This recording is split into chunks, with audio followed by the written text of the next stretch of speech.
الحمد لله رب العالمين، والصلاة والسلام على سيد الأنبياء والمرسلين وخاتم النبيين سيدنا محمد وآله وصحبه أجمعين ومن تبعهم بإحسان ودعا بدعوتهم إلى يوم الدين. أما بعد، عن عثمان بن عفان رضي الله عنه قال قال رسول الله صلى الله عليه وسلم: من مات وهو يعلم أن لا إله إلا الله دخل الجنة، أو كما قال عليه الصلاة والسلام. رواه مسلم. اللهم صل على محمد وعلى آل محمد وبارك وسلم. محترم بزرگوں، دوستوں اور دینی بھائیوں، حضرت ابو سعید خدری رضی اللہ عنہ بیان کرتے ہیں کہ ایک مرتبہ رسول اللہ صلی اللہ علیہ وسلم نے عصر کی نماز جلدی پڑھا دی. پھر آپ تقریر کرنے کے لیے کھڑے ہوئے اور کوئی ایسی بات نہیں چھوڑی جو قیامت تک پیش آنے والی ہو، مگر اس کے بارے میں ہمیں بتلا دیا. جس نے اس کو یاد رکھا، جو بھول گیا. اس تقریر میں آپ نے ایک بات یہ ارشاد فرمائی کہ انسان مختلف درجات میں پیدا کیے گئے ہیں. ان میں سے کوئی مومن کے گھر میں پیدا ہوتا ہے، مومن بن کر جیتا ہے اور مومن بن کر مرتا ہے. ان میں سے کوئی کافر کے گھر میں پیدا ہوتا ہے، کافر بن کر جیتا ہے اور کافر بن کر مرتا ہے. ان میں سے کوئی مومن کے گھر میں پیدا ہوتا ہے، مومن بن کر جیتا ہے اور کافر بن کر مرتا ہے. ان میں سے کوئی کافر کے گھر میں پیدا ہوتا ہے، کافر بن کر جیتا ہے اور مومن بن کر مرتا ہے. یہ 4 قسم کے لوگ ہیں،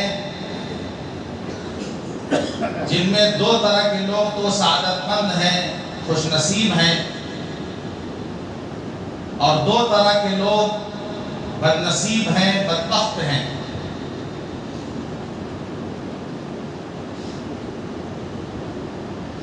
مومن کے گھر میں پیدا ہو، مومن بن کر جیے اور کافر بن کر کے مرے. یہ بات بہت چونکا دینے والی ہے، بہت ڈراٹ دینے والی ہے. اس لیے آدمی کو اپنے ظاہری اعمال پر بھروسہ نہیں کرنا چاہیے. ہر وقت اللہ سے ڈرتے رہنا چاہیے کہ معلوم نہیں انجام کیا ہوگا.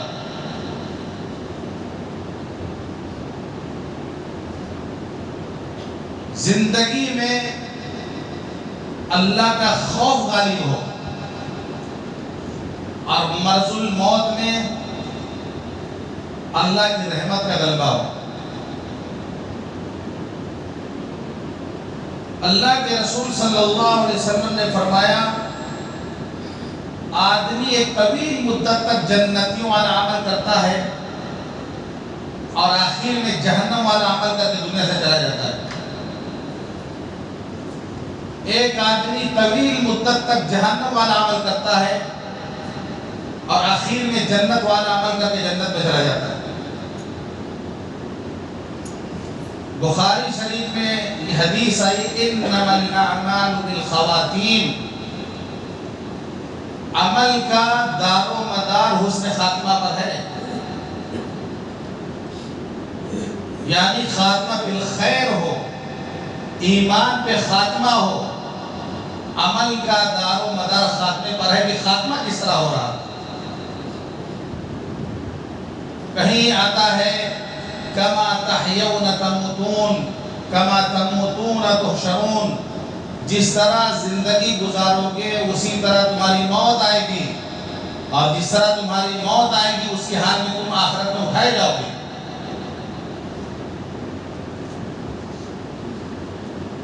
اسی لیے اللہ کے رسول صلی اللہ علیہ وسلم نے فرمایا دل اللہ کے انگلیوں کے درمیان ہے، جس طرف چاہے اللہ پھیر دے اس کو۔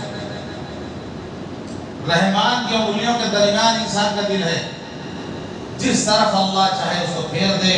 اسی لیے حضور صلی اللہ علیہ وسلم یہ دعا کرتے تھے یا مقلب القلوب ثبت قلبی علی دینک، اے دلوں کے پلٹنے والے ہمارے دل کو اپنے دین پر جما دے۔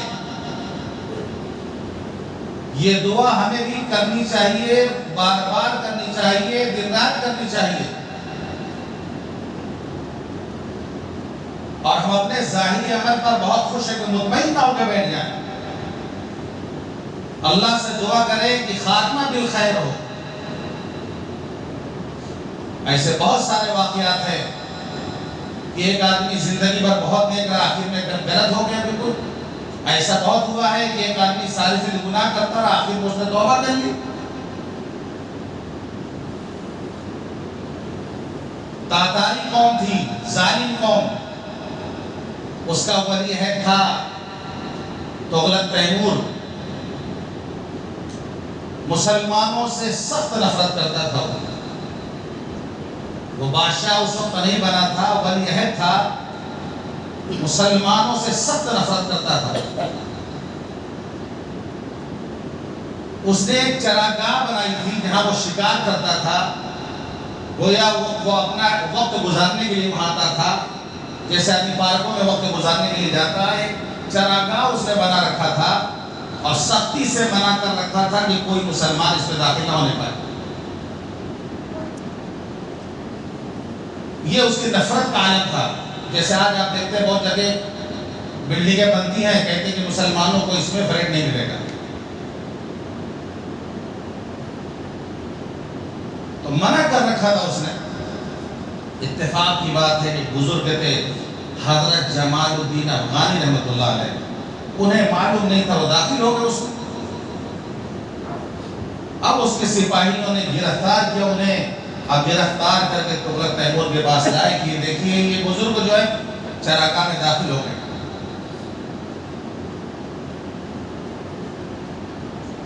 اب اس نے کہا، ایک سوال کرتا ہے، اس کا کتا بھی بغیر میں بیٹھا ہوا ہے، بہت نفرت کے ساتھ وہ سوال کرتا ہے، بتا تو زیادہ بہتر ہو کہ میرا کتا زیادہ بہتر ہے؟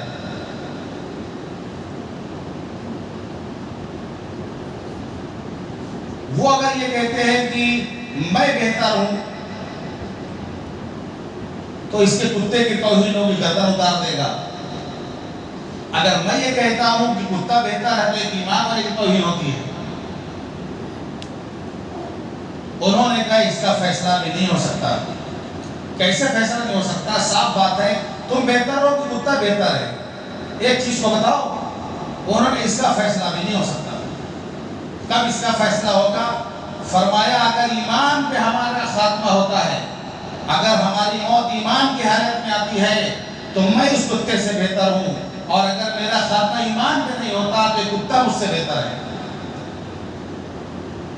حیران رہ گیا کہ ایمان کے بارے میں بتائیے، ایمان ایسی چیز ہے کہ آپ انسان کو اتنا اونچا کر دے یا پھر کتے سے بدتر کر دے ہو۔ انہوں نے ایمان کا تعارف کرایا، ایمان اس کے دل میں بیٹھا۔ اس نے کہا کہ ابھی تو ہم ولی عہد ہیں، جب تاج ہم کو پہنا دیا جائے، جب کرسی پہ ہمیں بیٹھا دیا جائے، اس وقت آپ آ کے ہم کو دعوت دیجیے گا ایمان کی۔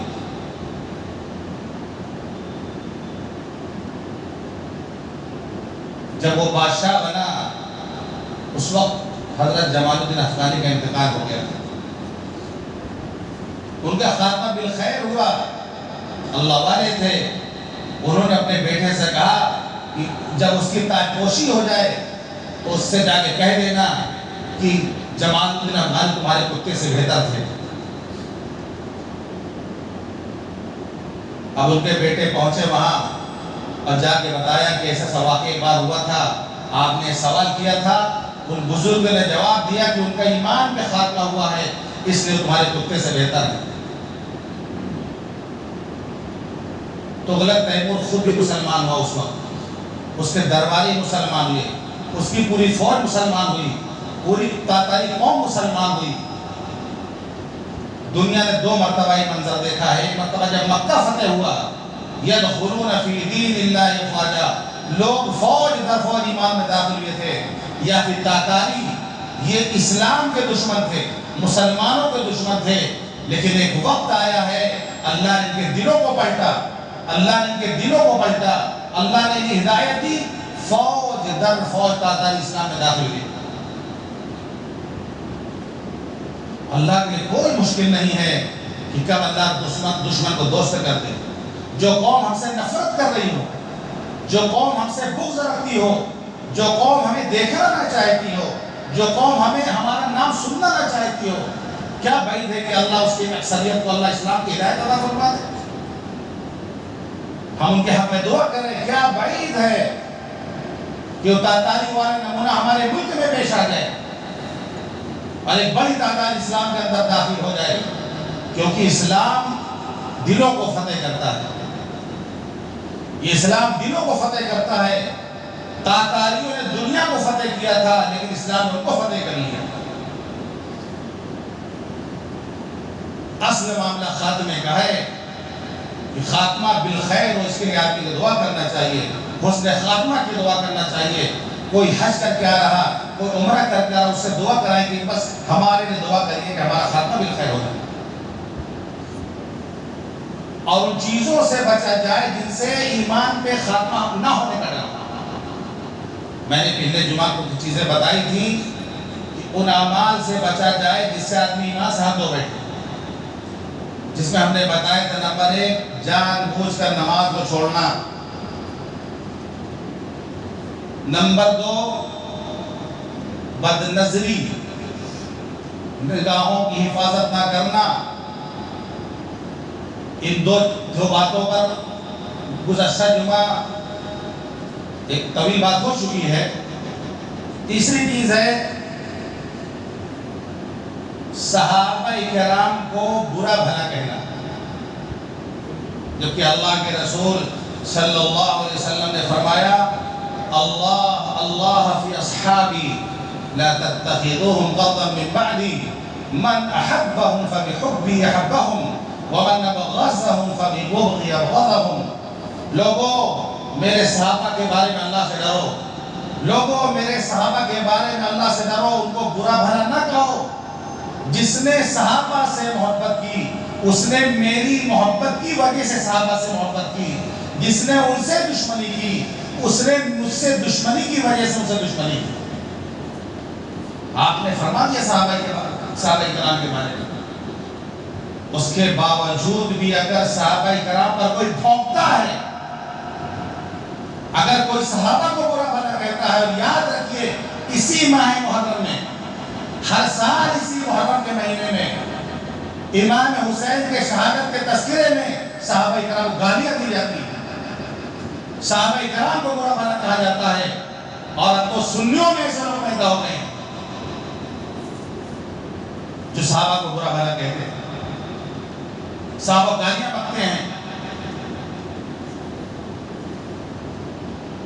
صحابہ کرام کو برا بھلا کہنے والا، حضرت شیخین ابو بکر صدیق عمر فاروق کو برا بھلا کہنے والا ہے، اس بات کا ڈر ہے کہ اس کا خاتمہ ایمان میں نہیں ہوگا۔ علامہ ابن ابی دنیا کی کتاب ہے من عاش بعد الموت، اس میں بہت سارے واقعات انہوں نے لکھے ہیں کہ جب مرنے کا وقت آیا آگ چھٹانے لگا۔ جب کلمے کی تلقین کی گئی تو لوگوں نے کہا کہ ہم کلمہ نہیں پڑھ سکتے ہیں، کیونکہ ہم ایسی جماعت سے متاثر تھے جو حضرات شیخین کو برا بھلا کہتے تھے، گالیاں بکتے تھے۔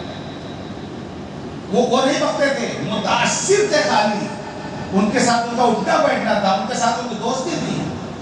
جو حضرت ابوبکر حضرت عمر کو گالیاں بکتے تھے، مرتے وقت بہت سارے ایسے لوگ تھے جن کو آگ نظر آئی، کلمہ پڑھنے توفیق نہیں ہوئی، کلمہ پڑھایا گیا، وہ کہتے تھے، خود کہتے تھے کہ ہم کلمہ نہیں پڑھ پا رہے۔ ایک شخص لوگوں میں تقریر کر رہا تھا، اور اس تقریر کے بیچ میں حضرت علی رضی اللہ عنہ، حضرت زبیر رضی اللہ عنہ، حضرت طلحہ رضی اللہ عنہ برا بھلا کہہ رہا تھا، ان کی برائی کر رہا تھا۔ ایک اونٹ آتا ہے، مجمع کو چیرتے ہوئے آ کر کے اپنے پیروں سے رون کر، اپنے جبڑے سے نوچ کر اس کو مار ڈالتا ہے۔ ایسا بھی ہوا ہے کہ صحابہ کرام کو گالی بکنے والوں کی اللہ نے ذلیل جانوروں کی صورت میں ان کی صورتوں کو مسخ کر دیا۔ اس لیے ایک صحابی کی طرف سے ہمارا دل بالکل صاف ہو، صحابہ سے محبت، یہ ایمان کی علامت ہے۔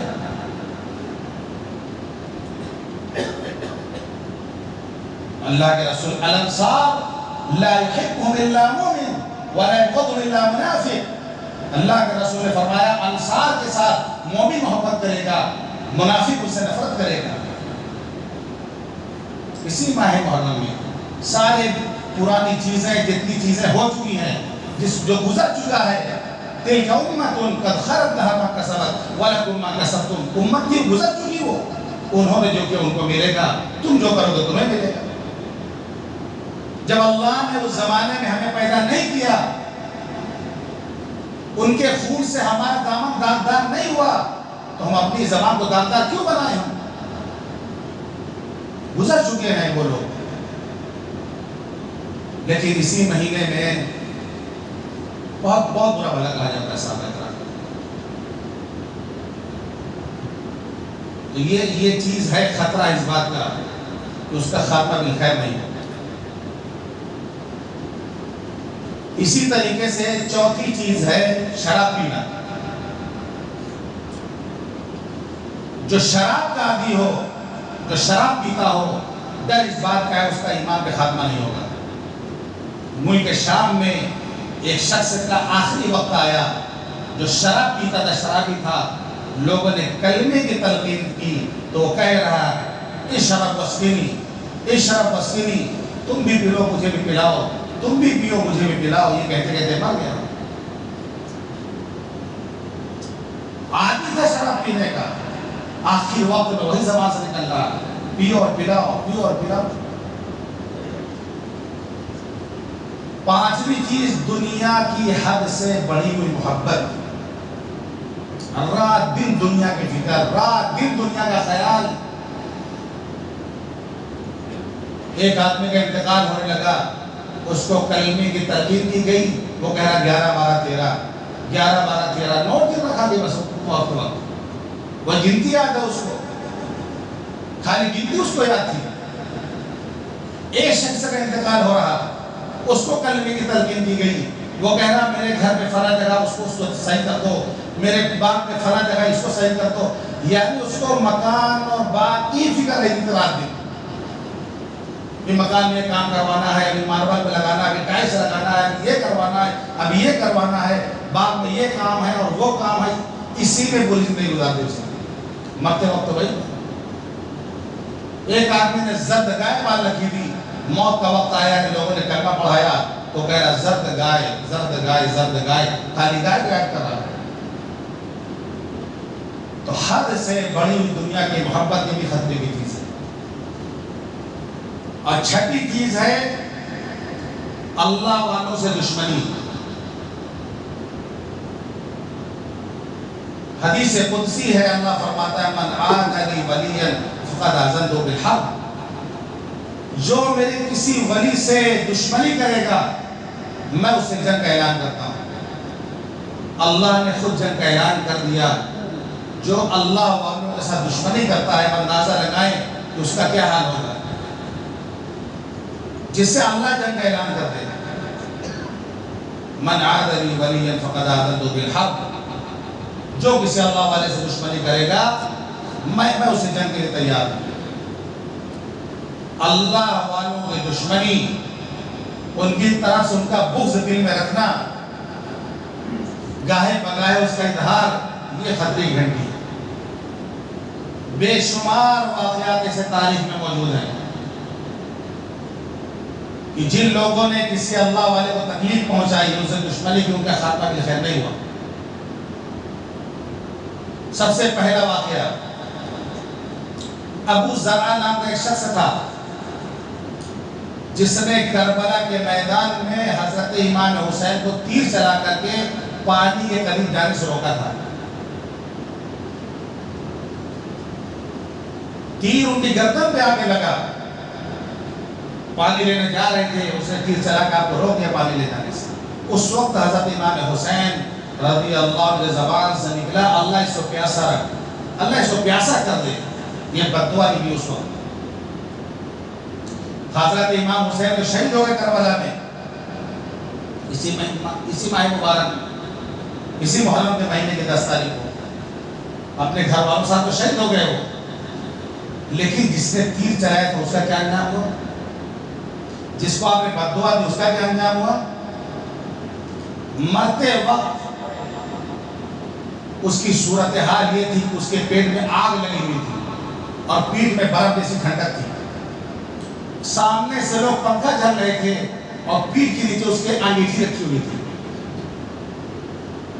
یعنی ایک طرف گرم ایک طرف سرد، سامنے سے پنکھا جھلا جا رہا اور پیچھے سے انگیٹھی سلگائی جا رہی۔ چلاتا تھا وہ، پانی مانگتا تھا، پیاس سے چلاتا تھا، مجھے پانی پلاؤ میں مر جاؤں گا۔ ایک ٹب بھر کے ستو یا دودھ لایا گیا جس کو 5 آدمی بھر پیٹ پی لیتے، پورا پی گیا وہ، اس کے باوجود کہہ رہا ہے مجھے پانی پلا، مجھے پیاس نہیں۔ یہاں تک کہ پیتے پیتے اس کا پیٹ اونٹ کے پیٹ کے برابر ہو گیا اس کا، اس سال وہ مرا ہے۔ نواسے رسول کو اس نے تکلیف پہنچائی تھی، اللہ والے کو اس نے تکلیف پہنچائی تھی، پانی پینے سے اس نے روکا تھا، یہ اس کی موت ہوئی اس طریقے کی۔ ایک صحابی ہیں حضرت سعید بن زید رضی اللہ عنہ، عشرہ مبشرہ میں سے ہیں، یعنی ان خوش نصیبوں میں سے ہیں جن کو اللہ کے رسول نے دنیا میں جنت کی خوشخبری سنا دی۔ ایک عورت نے ان کے خلاف مقدمہ دائر کر دیا کہ سعید بن زید نے ہماری زمین پر ناحق قبضہ کر لیا ہے، یعنی اپنا گھر کو بڑھا کے بنا لیا ہے، ہمارے گھر پہ قبضہ کر لیا انہوں نے۔ مروان اس وقت گورنر تھا مدینے کا، وہاں عدالت میں مقدمہ دائر کیا، اس وقت میں جا کر کے حضرت سعید بن زید رضی اللہ عنہ کو بلایا گیا مقدمے میں، آپ تشریف لے گئے، آپ نے فرمایا میں کیسے اس کی زمین پر قبضہ کر سکتا ہوں کہ میں نے خود رسول اللہ صلی اللہ علیہ وسلم کو یہ فرماتے ہوئے سنا، جس نے کسی کی زمین غصب کر لی، اللہ کل قیامت کے دن 7 زمین کا توق بنا کر اسے گلے میں ڈالے گا، کیسے میں اس کی زمین قبضہ کر سکتا ہوں؟ مقدمہ اس نے دائر کر رکھا تھا۔ اس وقت حضرت نے 3 بددعا کی اس عورت کے لیے۔ پہلی بات یہ کہ اللہ میرا سچ لوگوں کے سامنے ظاہر کر دے، اللہ اس عورت کو اندھی کر دے، اس کے گھر کو اس کی قبر بنا دے۔ کچھ دنوں بعد بارش ہوئی، اتنی بارش ہوئی کہ بنیاد نظر آنے لگی، بنیاد ظاہر ہو گئی، پتہ چل گیا کہ کس کی زمین کہاں تک ہے، کس کی زمین کہاں تک ہے، بنیاد سے پتہ چل گیا، معلوم غلط مقدمہ دائر کیا دوست۔ صورتحال ہوئی کہ اندھی ہو گئی، وہ اندھی ہو گئی اور اپنے گھر میں کہیں جا گھوم رہی تھی، گھر میں کنواں تھا، اسی میں گر کر مر گئی۔ تو اللہ نے اپنے محبوب صحابی ہیں حضرت سعید بن زید رضی اللہ عنہ، دعا قبول ہو گئی۔ اسی طریقے سے واقعہ آتا ہے حضرت سعد بن ابی وقاص رضی اللہ عنہ کا۔ حضرت سعد بن وقاص رضی اللہ عشرہ مبشرہ میں سے ہیں، رشتے میں حضور کے ماموں ہیں، یہی تنہا وہ صحابی ہیں جن سے حضور نے فرمایا ارم یا سعد فداک ابی و امی۔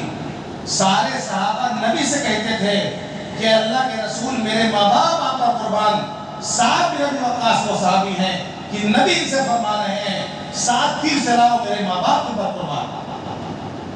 وہ صحابی حضرت سعد بن وقاص حضرت عمر رضی اللہ عنہ زمانے میں کوفہ میں امامت کرتے تھے.